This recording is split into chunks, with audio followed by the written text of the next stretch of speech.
नक्सलियों का उसके परीक्षण की आवश्यकता है। सत्यता का परीक्षण पुनः एक बार करके और उस पर निर्णय किया जाएगा।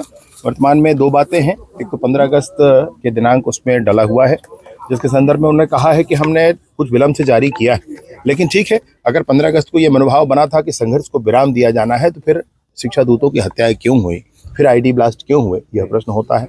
इस लेटर के फॉर्मेट में भी चेंज है, उसमें फोटो है, उसमें आईडी है ईमेल की और फेसबुक के, उसमें शब्दावलियों में भी परिवर्तन है। यह भी परीक्षण का विषय है।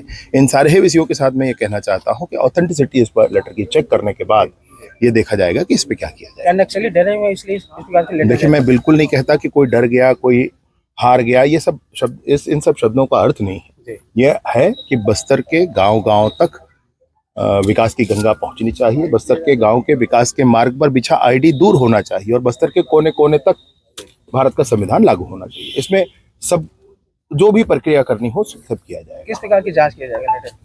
ये बहुत सारी प्रक्रिया होती है। एक तो आप लोगों के माध्यम से विषय आगे बढ़ता है, उनकी तरफ से भी रिस्पॉन्स आता है। बहुत सारे साहसी पत्रकार साथी हैं जो अंदर तक जाकर के रिपोर्टिंग करते हैं, वो भी पूछ लेते हैं सीधे सीधे। और बहुत सारे ऐसे पॉइंट्स होते हैं जहां पर चर्चा करके स्पष्ट किया जाता है कि ये क्या है।